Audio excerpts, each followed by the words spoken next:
ఇవాళ మా ఇంట్లో అయితే పెద్ద గొడవే జరిగిందనుకోండి. అదేంటో చెప్తా గానీ ఆలోపు ఒక రెసిపీ చూసేద్దాం.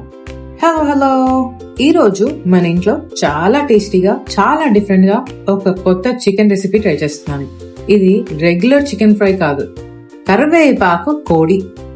ఇక ఆ రెసిపీకి కావాల్సింది అయితే ముందుగా మసాలా రెడీ చేసుకోవడం.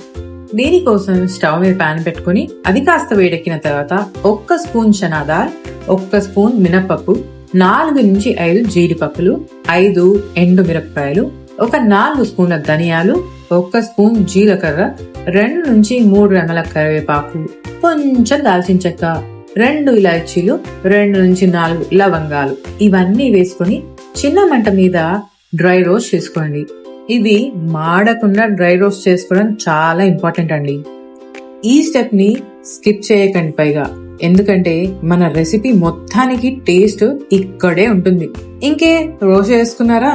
అవి రోస్ట్ అయ్యాక చల్లబడనివ్వండి. కొంచెం ఉప్పు వేసుకొని అండ్ కొంచెం పసుపు వేసి చక్కగా గ్రైండ్ కొట్టేసుకోవాలండి.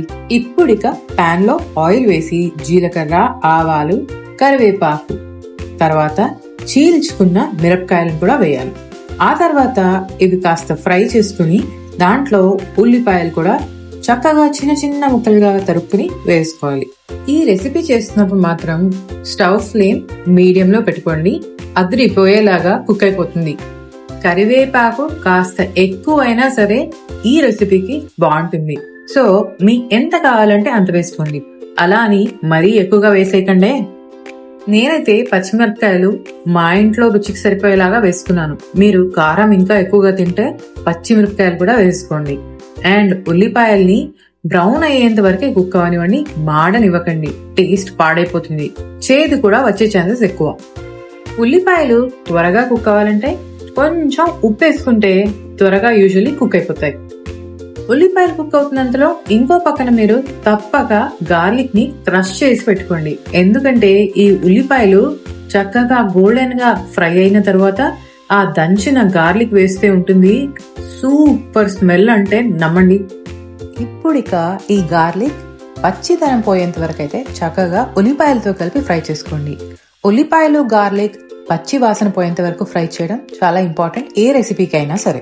నన్ను అడిగితే ఏ రెసిపీకైనా సరే ఈ ఉల్లిపాయలు, పచ్చిమిరపకాయలు, ఆ తర్వాత అల్లం వెల్లుల్లి ఫ్రై చేసే దగ్గరే రెసిపీ టేస్ట్ అంతా మొదలవుతుందండి. పచ్చి వాసన పోయాక ఒక 2 నిమిషాలు అయితే మూత పెట్టుకొని నేను ఈ ఉల్లిపాయల్ని, గార్లిక్ ని కుక్ చేసుకున్నాను. ఆ తర్వాత చూస్తే ఇలా ఉంది. ఇప్పుడు ఇందులోకి కొన్ని క్యాష్యూ పీసెస్ ని కూడా వేస్తున్నాను. వీటిని మీరు కావాలంటే ఇంకో పక్క నెయ్యిలో వేయించుకున్నా వేసుకోవచ్చు. నేనైతే వీటిని డ్రై రోస్ట్ చేసుకుని యాడ్ చేసుకున్నాను. ఇప్పుడు ఇక ఆల్రెడీ కట్ చేసి క్లీన్ చేసి పెట్టుకున్న చికెన్ ని కూడా వేసేయండి. నెక్స్ట్ కొంచెం పసుపు వేసి మీడియం ఫ్లేమ్ మీద చికెన్ అంతా కుక్ అవనివ్వాలి. చికెన్ ఒక సగం కుక్ అయింది అనిపించిన తర్వాత అప్పుడు కాస్త సాల్ట్ అలాగే కారం వేసుకుని బాగా కలుపుకోవాలి. ఇదిగోండి, మొదటిగా అయితే నేను పసుపు వేసుకొని ఆ పసుపు చికెన్ అంతా పట్టేలాగా ఇలా ఒకసారి అయితే కలుపుకుంటున్నాను. ఇక దీన్ని ఒక హాఫ్ కుక్ అయ్యేంత వరకు అయితే వెయిట్ చేయండి. నేను మూత పెట్టేసుకొని ఒక 5 నిమిషాలు వెయిట్ చేశాను. ఇక హాఫ్ కుక్ అయిపోయిన చికెన్ మనకి రెడీ అయిపోయింది. ఇందులో ఒకసారి నేను కలిపేసుకుని పైనుంచి మీకు ఇందాక చెప్పినట్టుగా ఉప్పు అలాగే కారం వేసుకున్నాను.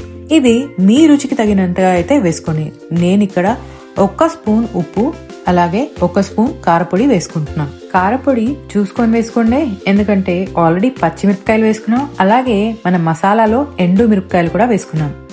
ఇంకే ఇప్పుడు ఫ్లేమ్ మీడియంలో పెట్టి చికెన్ మీద మసాలా అంతా మనం దంచుకొని పెట్టుకున్నాం కదా, దాన్ని ఫుల్గా వేసేయండి. అలాగే నేను కొంచెం గరం మసాలా కూడా యాడ్ చేస్తున్నానండి, ఒక హాఫ్ స్పూన్ అనుకోండి.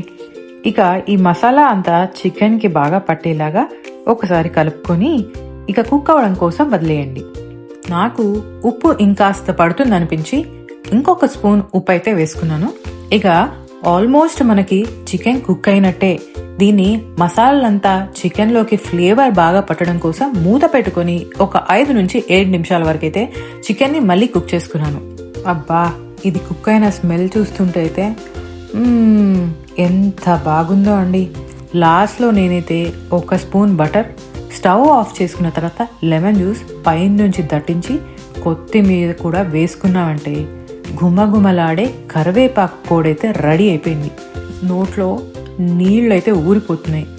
రసం అన్నంతో కానివ్వండి, సాంబార్ అన్నంతో కానివ్వండి, అలా కాకుండా చక్కగా ఒక పెగ్గుతో యాపిటైజర్ లాగా అయినా సరే ఎంత బాగుంటుందో కదా. మీరు కూడా ట్రై చేసి మీకు ఎలా వచ్చిందో అయితే ఖచ్చితంగా చెప్పండి. ఇలా ప్లేట్ చేస్తుంటే మీకు కూడా నోరు ఊరేస్తుంది కదా. ఇంకే ఆలస్యం, మీరు కూడా ఈ రెసిపీ ట్రై చేసి కామెంట్స్లో మీకు ఎలా వచ్చిందో చెప్పండి. ఇలాంటి మరిన్ని అమేజింగ్ రెసిపీస్తో మీ ముందుకు వచ్చేస్తాము. అంతవరకు టేక్ కేర్, బాయ్ బాయ్.